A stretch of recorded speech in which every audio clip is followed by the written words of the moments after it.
자, 하나님 말씀 보겠습니다.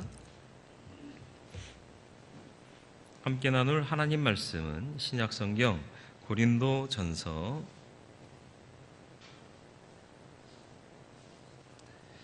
3장 18절로 23절까지의 말씀입니다.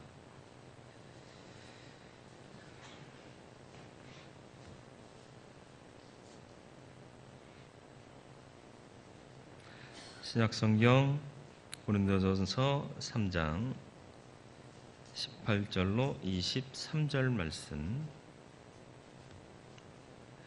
말씀 봉독해 드리겠습니다. 아무도 자신을 속이지 말라. 너희 중에 누구든지 이 세상에서 지혜 있는 줄로 생각하거든 어리석은 자가 되라. 그리하여야 지혜로운 자가 되리라. 이 세상 지혜는 하나님께 어리석은 것이니 기록된 바 하나님은 지혜 있는 자들로 하여금 자기 꾀에 빠지게 하시느니라 하였고, 또 주께서 지혜 있는 자들의 생각을 헛것으로 아신다 하셨느니라. 그런즉 누구든지 사람을 자랑하지 말라. 만물이 다 너희 것임이라. 바울이나 아볼로나 게바나 세계나 생명이나 사망이나 지금 것이나 장래 것이나 다 너희의 것이요 너희는 그리스도의 것이요 그리스도는 하나님의 것이니라. 아멘. 오늘도 주 앞에 서고 말씀 통하여 주의 뜻을 알기 원합니다. 성령 하나님께서 지혜의 영으로 역사하여 주사 우리가 무엇을 생각하며 살아야 할지, 어떤 뜻을 따라야 할지를 분명히 결단하고 하나님 편에 서는 자 되게 하여 주옵소서. 예수님의 이름으로 기도드리옵나이다. 아멘. 추위를 뚫고 무릅쓰고 예배 자리에 나오신 여러분을 환영하고 사랑하고 축복합니다. 제가 못하는 말인데 한 거예요. 제가 잘 표현을 못하는데 안 하면 안 될 것 같아서 성탄의 계절에 주님의 사랑을 입은 자답게 살아야겠다 다짐하면서 축복을 드렸습니다. 자랑거리들이 좀 있으신가요? 여러분 사는 동안에 뭘 자랑하고 사세요? 이번에 우리 아들이 합격했어요. 이런 게 자랑인가요? 자랑할 만해요. 괜찮아요. 그런 자랑 좋아요. 네. 그리고 사업이 잘 되셨나요? 좋아요. 역시 자랑해도 좋아요. 그러나 주 안에서 과연 우리는 가장 큰 자랑거리가 무엇일까? 이걸 좀 생각할 필요가 있겠습니다. 하나님께서 나의 모든 삶을 책임져 주시고 사는 동안에 보호하시고 또 이 땅 떠날 때 버리지 아니하시고 영생으로 들이실 것, 이것이 나의 인생의 참 자랑거리가 되기를 축원합니다. 그래서 다른 것보다 하나님이 내 자랑이길 원합니다. 이렇게 잘 살아온 것도 다 하나님의 은혜입니다. 이렇게 자꾸 자랑해야 돼요. 하나님을 자랑해야 됩니다. 하나님 자랑하지 않으면 자꾸 다른 것 자랑하려고 하고요. 그 중에서 내가 자꾸 자랑거리가 되려고 해요. 그게 인간의 한계입니다. 고린도 교회가 참 좋은 여건에 있었어요. 왜냐하면 말씀드렸듯이 상업의 중심지 아니었습니까? 재력도 있었고요. 또 지혜로운 사람도 많았고요. 학식 있는 사람도 많았고요. 쉬운 말로 번듯한 사람들이 많이 모였어요. 그러면 좋을 것 같잖아요. 근데 희한하게 그 좋을 것 같은 교회가 분쟁에 휩싸여서 아픔을 갖고 있더라라는 것이죠. 많은 사람들이 잘 살고 여유로워지고 또 많이 배우고 그러면 괜찮아질 거라고 착각해요. 그렇지 않습니다. 괜찮아지게 하는 힘은 믿음밖에 없습니다. 우리가 정말 순전한 믿음을 발휘했던 시절과 똑똑해진 오늘날을 보면 과거가 더 아름답고 선한 모습들이 더 많다는 거죠. 그때는 뭐였죠? 다 겸손했어요. 가진 것도 없었어요. 그러니까 오직 주님. 그러니까 오히려 교회가 하나 되고 놀랍게 부흥하고 또 서로가 깊이 사랑하고 용납하는 일들이 많았는데요. 요즘은 교인들 간의 분쟁이 심화되고 또 세상 법으로 서로를 판단하려고 하고 뭔가를 결정하려는 일들이 많아지고 있다는 아픈 얘기가 많이 들립니다. 이러한 일들을 극복하기 위해서 우리에게 필요한 게 뭐냐? 제대로 된 자랑이다. 여러분, 뭘 자랑할 수 있을까요?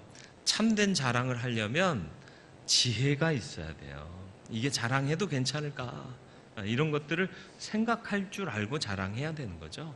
그러니까 자랑은 지혜와 연결이 돼요. 그래서 오늘 본문에 보면 자랑과 지혜가 연결되어서 말씀되고 있습니다. 너희가 하나님만 자랑해야 되는데 그 하나님을 자랑하려면 지혜가 있어야 된다. 지혜 없이는 안 된다. 그러면 그 지혜가 뭐냐? 그 지혜는 어떻게 얻어질 수 있느냐라는 것이죠. 먼저는 어리석은 자가 되어야 지혜로운 자가 된다. 18절 말씀을 다시 우리 같이 한번 읽어보겠습니다. 아무도 자신을 속이지 말라. 너희 중에 누구든지 이 세상에서 지혜 있는 줄로 생각하거든 어리석은 자가 되라. 그리하여야 지혜로운 자가 되리라. 아멘. 무슨 말씀이에요? 내가 세상에서 많이 좀 배우고 많이 알고 인생의 노하우를 안다, 지혜롭다 생각하거든 어리석은 자가 되라. 무슨 뜻이에요? 어리석어야 배울 수 있어요. 남 부족하다, 아는 것이 없다, 어리석다, 그러면 배울 수 있는 거예요. 제가 늦게 공부하고 있잖아요. 그런데 수업에 가면 교수님이 저를 많이 기다렸대요. 왜냐하면 교수님 말씀하실 때 제가 막 이렇게 리액션을 잘해요. 그리고 뭘 물으시면 제가 틀려도 대답을 해요. 왜냐하면 배우는 게 너무 좋아요. 뭐에 대해서 배우는 줄 아세요? 노인에 대해서 배워요. 우리나라 사회가 노령화된 사회에서 이미 고령화된 사회가 됐고요. 곧 있으면 초고령 사회가 돼요. 전체 인구의 20%가 넘어가면 노인 인구가 20%가 넘어가면 초고령 사회가 돼요. 그러면 경제활동하는 인구보다 수혜를 받아야 할 인구가 상대적으로 많아져서요. 경제활동하는 젊은이들의 그 책임과 의무가 더 커져요. 그런데 이 사회를 우리는 이미 준비하고 와야 되는데 준비하고 있지 않다라는 거죠. 그러니까 이런 것들을 준비하고 미리미리 잘 계획을 세우지 않으면 우리가 노령화되면 대책이 안 서는 거죠. 근데 이걸 가르치시는데요. 너무 새로운 도전들을 주시는 거예요. 그래서 너무 감사하게 배우고 있고요. 뭐라도 좀 할 수 있는 대로 최선을 다하려고 그래요. 왜냐하면 내가 노인을 몰라요. 내가 어린이는 알아요. 왠 줄 아세요? 내가 어린 시절을 경험하고 살아왔잖아요. 근데 노인은 내가 경험했어요? 못했어요. 노인을 케어하는 봉사자들도요, 노인을 알아요? 몰라요. 그냥 보고 아는 거지 내가 경험한 경험이 없어요. 그렇기 때문에 노인학을 배우는 것은 굉장히 중요한 배움이거든요. 뿐만 아니라 저는 어디든 배우는 데 가면요, 필기 열심히 해요. 그래서 제가 설교 들은 거 필기한 것들 여러분께 보여드린 적 있나요? 이게 다 다른 분들이 설교하는 거 깨알같이 적어요. 깨알같이 적었더니 이제 노안이 와서 안 보인다는 게 문제인데 어디를 가나 열심히 필기를 해요. 그러면서 열심히 적어요. 그러니까 가르치는 분들이 신나요. 설교할 때도요. 설교 듣는 분들의 자세를 보면 기쁠 때가 있고 김셀 때가 있어요. 제가 자꾸 어느 쪽 한쪽만 본대요. 아무래도 그쪽에 리액션이 좋은 분들이 앉아 계시고요.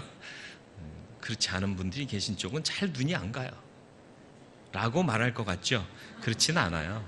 근데 버릇이 있어요. 누구나 다 자기가 편한 쪽이 설정돼 있더라고요. 저는 우측 앞쪽을 바라보고 설교를 주로 해요. 여러분이 리액션이 좋아서 하는 게 아니라 버릇이라. 오해가 있을까 봐, 다른 분들이 오해할까 봐 하는 얘기예요. 어쨌든 반응이 좋은 이유는 뭐예요? 내가 배우고 있다. 내가 새롭게 알고 있다. 새롭게 배운다는 건 기쁨이잖아요. 근데 뭘 배울 거냐? 이게 또 중요합니다. 여러분, 뭘 배우시겠어요?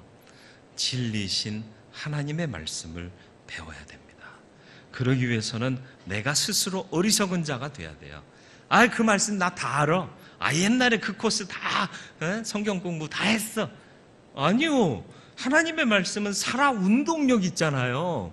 들은 말씀 또 들어도요, 새로운 은혜와 도전이 있어요. 그러니까 말씀 앞에서는 항상 어리석은 자가 돼야 돼요. 주여 말씀하옵소서, 종이 듣겠나이다. 종을, 이 무지를 주의 말씀으로, 진리의 말씀으로 깨우쳐 주옵소서 하고 들으면요, 이게 놀라운 은혜가 있는 거죠. 변화가 있는 거죠. 승리가 있는 거죠. 거룩한 변화가 있는 거죠. 근데 다 알아. 그건 옛날에 다 배웠어. 내가 뭐 몰라서 그걸 못하는 줄 알아? 아니, 알면 잘하지 왜? 웃자고 한 얘기인데 너무 심각했나요? 야고보서 1장 5절에 이런 말씀이 있죠. 너희 중에 누구든지 지혜가 부족하거든 모든 사람에게 후히 주시고 꾸짖지 아니하시는 하나님께 구하라. 그리하면 주시리라. 가끔 이제 학교 다닐 때요, 예전에 학창 시절에 질문하면요, 선생님이 두 부류의 선생님이 계세요. 그래, 내가 지난 시간에 설명해 줬는데 하면서도 또 친절하게 가르쳐 주는 선생님. 지난 시간에 뭐 했어 임마? 이런 분이 계세요. 그럼 다음부터 그분한테 질문을 할까요, 안 할까요? 못해요. 그러면 그분 수업 시간에는 긴장해가지고요, 무슨 말씀하는지 도통 이해가 안 되고요.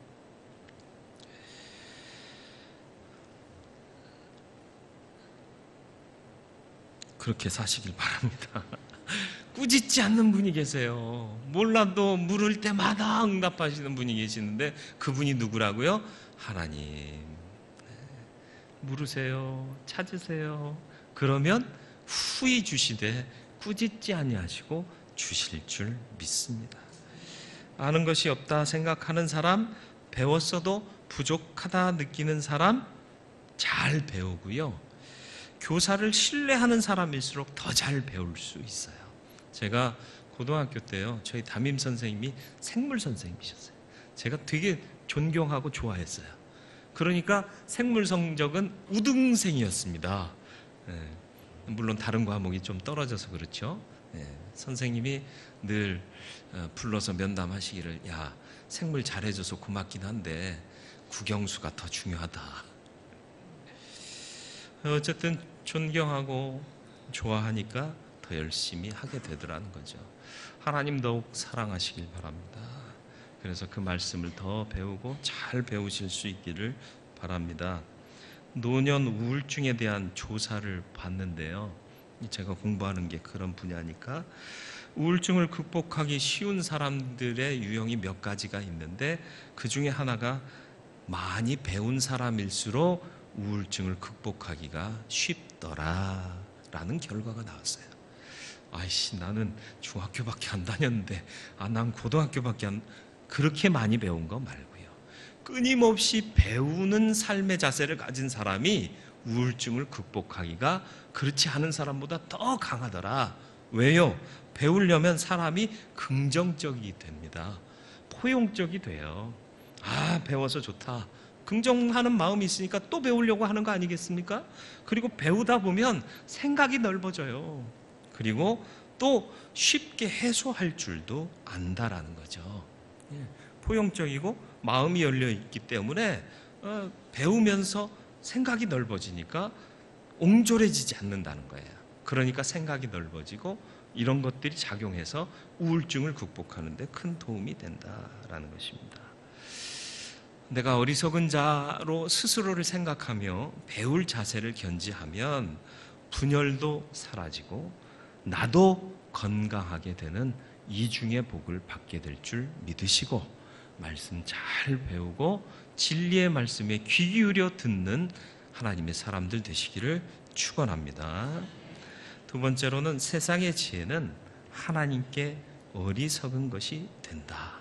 19절 말씀 보니까요, 이 세상 지혜는 하나님께 어리석은 것이니 기록된 바 하나님은 지혜 있는 자들로 하여금 자기 꾀에 빠지게 하시느니라 하였고 라고 말씀합니다. 예, 욥기 5장 13절의 말씀을 바울이 인용한 겁니다. 지혜로운 자가 자기의 계략에 빠지게 하시며 간교한 자의 계략을 무너뜨리신다. 하나님이 그러신다는 거예요. 선생님들이 숙제 안 해온 학생들의 변명을 들으면 많이 아십니다. 이게 변명인지 정말 정당한 사유인지. 그런데도 용서해주고 넘어가는 경우가 많습니다. 그러면 애들은 아싸 내 꾀가 통했다 착각하지만 그건 선생님의 하회와 같은 마음이 용서해 주신 거예요. 그걸 나중에서야 깨닫는 거죠. 근데 그걸 못 깨닫는 애들도 있어요. 그 자기 꾀가 통한다고 생각하고 자꾸 머리 쓰다 보면 머리가 나빠져요. 네, 머리가 나빠진다는 게 뭐예요? 자꾸 머리를 쓰면요, 나쁜 쪽으로 머리가 간다는 거예요. 다 은혜다, 다 용서함 받았다, 다 사랑받았다, 다 아시지만 용납해 주신다, 이 사실을 알면 은혜의 사람이 되는 거예요. 겸손해지는 거예요. 하나님이 우리가 잔꾀 부리는 걸 모르시겠어요? 다 아시는데도 고백할 때까지 기다리시잖아요. 왜 회개가 필요할까요? 내 입으로 시인하는 게 중요하기 때문에 그래요. 그래야 바뀌니까. 하나님은 우리가 바뀌어 거룩한 자가 되기를 원하시지, 잔꾀 부리면서 아싸 통했다 이러면서 나빠지는 사람 되기를 원치 않으신다는 거예요. 세상의 지혜는 하나님 앞에 다 어리석은 겁니다. 그거 자랑하지 마세요. 그거 내려놓으세요. 그리고 하나님께 감사하고 회개하고 하나님이 주시는 은혜와 진리를 받아 살아가는 하나님의 사람 되시기를 축원합니다. 그래서 사람의 지혜, 지식 이것 가지고 무언가를 논하는 건 참 어리석습니다. 영원을 사시는 하나님, 영원을 역사하시는 하나님이 잠깐 사는 인생에게 뒤질 것이 하나도 없어요. 그러니까 하나님의 진리를 깨달아 아는 것이 가장 능력 있는 지혜요, 가장 최고의 지혜를 소유하는 것임을 잊지 마시길 바라요. 그런데 지적 교만을 가진 사람들이 있어요. 배운 것이, 내가 아는 것이 전부다, 절대적이다 착각하는 사람들이요, 언제나 논쟁적이에요. 무슨 얘기가 나오고 무슨 도모하자는 의견이 나오면 그거 아니야, 논쟁적이에요. 그거 해서 우리한테 도움되는 게 뭐 있어? 해보지도 않고요. 해봐서 안 되면 그때 가서 고치면 되고, 우리가 왜 안 됐을까를 생각하면 되는 거예요. 그리고 문제가 발생하면 누가 그랬어? 왜 그랬어? 하기보다는 하나님이 이 사건을 통해 우리가 어떻게 바뀌기를 원하시는가, 하나님의 뜻은 무엇인가, 이걸 찾아야 되는 거예요. 그런데 논쟁적이고요, 분석적이에요. 이거 일벌백계 해서 다음부터는 이렇게 합시다. 그런다고 일벌백계 한다고 그런 비슷한 사건이 다시 안 일어나요? 인생이라는 게 그렇게 살 수 없는 거예요. 그러니까 용서하고 용납하고 기다리고 참아주고 보듬고 이렇게 가야 되는 거예요. 하나님이 우리를 그렇게 대하고 계시잖아요. 우리가 거듭났다고 해서 죄 안 짓고 삽니까? 계속 끊임없이 죄 짓잖아요. 그럼에도 징계 안 받고 사는 이유가 뭐예요? 하나님이 용납해 주시고 기다려 주시고, 회개하면 이전 것 다 기억지 아니하시고 기도한 그대로 살아가기를 기대하시고 보시기 때문 아닙니까? 그런 하나님을 믿는 자가 그 성품을 닮아가야 되지 않겠느냐는 거예요. 지적 교만 때문에 논쟁적인 존재가 되지 마시길 바라요. 이걸 왜 이렇게 해? 그러지 마시라고요. 이렇게 하라 하시면 그 안에 또 다른 하나님의 뜻이 있겠구나. 사람의 일을 통해서도 하나님은 역사하시는 줄 믿습니다. 내가 그 은혜를 알고 그 뜻을 깨달아 알기 원하오니 주여 알게 하여 주옵소서. 그렇게 기도해야 되는 거예요. 이것도 안 된다, 저것도 안 된다, 아무것도 할 수 없어요. 지적 교만에 빠진 사람은 배타적이 됩니다. 누가 그래? 이런 얘기 나오는 이유가 뭐예요? 내가 한 말인데 누가 감히 도전을 해? 내 생각에 누가 도대체 반대해? 배타적이에요. 내게 옳다. 아니에요. 내게 옳지 않습니다. 난 틀릴 수 있습니다. 그래서 다른 사람의 일을 통해서 아니면 기도하다가 하나님께서 주시는 영감을 통해서 나를 돌아볼 줄 아는 게 참 은혜요, 참 성숙의 기림을 잊지 마시기를 축원합니다. 참된 지혜는 내가 누구인지를 아는 데 있습니다. 내가 누굴까요? 여러분 누구세요? 누구세요? 누구세요? 누구세요? 예? 알기는 잘하는데 왜 그렇게 못 사는지 모르겠어요. 하나님의 자녀면 뭐예요? 예전에 설이나 추석 되면 친척집 갔다 오면 애들한테 친척 어르신들이 용돈을 주세요. 예, 단기 수입으로는 굉장히 짭짤한 수입입니다. 근데 애들이 이걸 잘 보관을 해둬요.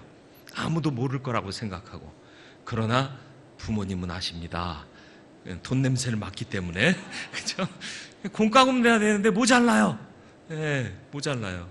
그래서 거기서 쏙 빼서 넣으면 애들이 또 와서 늘 확인하잖아요. 비어요. 누가 내 거 갖고 갔어? 내 거 갖고 갔냐고 따집니다. 네. 그 내 거가 과연 내 거일까요? 지금까지 제가 준 게 얼만데, 그죠? 그거 잠깐 빌려 쓴 건데. 그리고 가끔은 용돈을 줬다가도요, 갑자기 뭐 필요하면 야 얼마만 꿔줘. 당장 현금이 없으면 끌 때가 있잖아요. 그러면 애들이 협상을 해요. 이자 얼마 주실 건데요? 그 돈이 누구 건데? 기가 막혀요. 그런데도요, 이자 달라는 대로 다 줘요. 왜 그래요? 아버지께 내 거고 내 건 내 거인 논리가 적용되는 거예요.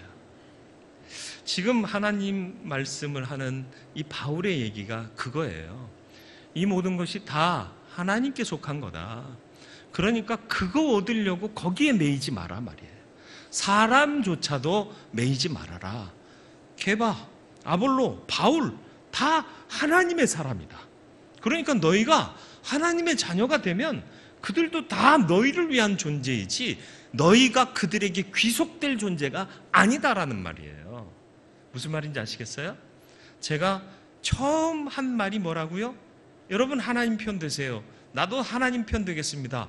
그러면 우리는 같은 편이 될 겁니다 라고 말씀드렸잖아요. 교회 안에 분쟁이 있는 이유가 뭐예요? 고린도 교회 똘똘한 사람 많고요, 재산 많은 사람도 많고요, 학식과 덕망이 많은 사람도 많았는데 왜 분열이 생겼을까요? 하나님 편 되지 않았기 때문입니다. 게바 편이 되고요, 아볼로 편이 되고요, 바울 편이 됐기 때문에 그렇습니다. 아니요, 그들을 통해 은혜 받았다면 하나님 편 되는 게 맞습니다. 게바가 무엇을 증거했죠? 예수 그리스도 구원의 주, 그분을 보내신 하나님 아버지의 사랑. 그러니까 결국 봐야 할 게 뭐예요? 게바를 통해서 하나님 봐야 되고요, 아볼로를 통해서 또 다른 메시지를 주시고 은혜를 주셔서 결국 누구를 보게 했다? 하나님 보게 했어요. 그러니까 역시 아볼로를 통해서도 하나님 편이 돼야 되는 거예요. 그러면 게바를 통했거나 아볼로를 통했거나 바울을 통했거나 다 하나님 편. 그러면 서로 만나면 같은 편. 그러면 분쟁이 돼요? 갈등이 돼요? 우리 같은 편인데 싸워요? 같은 편이 아니니까 싸우는 거예요. 회개하고 마음을 정하시길 바랍니다. 내가 누구 편이 됐고 나를 또 내가 내 편 삼으려고 했다면 이제는 그거 포기하셔야 됩니다. 내려놓으셔야 되고요, 내가 힘써 하나님 편 되게 하고 누군가가 나를 의지하려고 하거든 품어주시되 하나님 편 만들어 주셔야 됩니다. 내가 능력의 사람 아니다. 너 내 편 되어주는 거 고맙긴 하지만 본질적으로는 하나님 편 되라. 그래야 당신도 살고 당신을 의지하는 그 사람도 사는 거예요. 내 편 만들면 당장 일하기는 쉬워요. 그러나 내 편 만들어 놓으면 심판날에 그 심판을 나도 그도 이기지 못합니다. 하나님 편 되시길 축원합니다. 다른 것에 매이지 마세요. 하나님께 구하면 필요한 것 공급하신다고요. 이 원초적인 믿음에서 떠나니까 불안하고 두렵고 내 편만 들려 하고 갈등하고 분열하고 내 생각이 먼저 나가고 이렇게 되는 것 아니겠습니까? 바른 믿음 가지시고 지혜 얻는 자 되시길 바랍니다. 그러기 위해서는 내가 부족합니다. 난 더 배워야 됩니다. 난 어리석은 자입니다. 진리의 말씀을 더 탐구해야 할 줄로 믿습니다. 무엇을 자랑하실 겁니까? 묻습니다. 무엇을 자랑하시겠습니까? 하나님 자랑하세요. 하나님의 은혜를 자랑하세요. 무엇 자랑하며 사셨습니까? 이제 정하시길 바라요. 내가 이전에 자랑하던 것 내려놓으시길 바랍니다. 그리고 이제는 하나님과 하나님의 은혜 자랑하며 사시기를 축원합니다. 그 자랑하려면 지혜가 있어야 되는데 그 지혜를 어떻게 얻으시겠어요? 내 스스로 난 어리석습니다. 나를 낮춰 배우는 자가 되셔야 할 줄로 믿습니다. 끊임없이 진리를 배우는 자 되시길 바라요. 그러면 하나 되게 하는 역사를 이루고요. 또 나도 건강해지는 축복을 누리게 될 줄 믿습니다. 세상의 지혜는 하나님께는 어리석습니다. 아무리 탁월한 석학이라도 하나님의 지혜 앞에는 아무것도 아니에요. 그거 자랑하지 마세요. 더더군다나 나는 하나님 앞에 더더욱 그러한 자입니다. 내가 아는 것 때문에 논쟁적인 존재로 살고 있지는 않은지, 내가 아는 것 때문에 배타적으로 살고 있지는 않은지 돌아보게 하세요. 돌아보시길 바랍니다. 하나님은 하나 되기를 원하세요. 통일되기를 원하세요. 그 일을 이루어가는 하나님의 사람이 되기를 축원합니다. 내가 누구인지 알지 못해 어리석음을 범하는 경우가 얼마나 많습니까? 우리는 오직 주님께 속한 자고 하나님의 자녀입니다. 어디엔가 얽매일 존재가 아니라 누군가를 통해서라도 하나님을 바라봐야 할 사람들입니다. 무엇보다도 중요한 건 내가 주인이 아니라 하나님이 주인이심을 고백하는 겁니다. 그래서 참된 믿음의 자랑이 우리의 마음을 통하여 입술로 나타나게 되기를 축원합니다. 그래서 그 자랑할 수 있는 지혜가 내 안에 있기를 바라고요. 끊임없이 진리의 말씀을 배우고 또 배워서 새로운 은혜와 생명력이 우리를 새롭게 하는 역사가 있기를 주님의 이름으로 축원을 드립니다. 말씀을 생각하며 기도하기를 원합니다.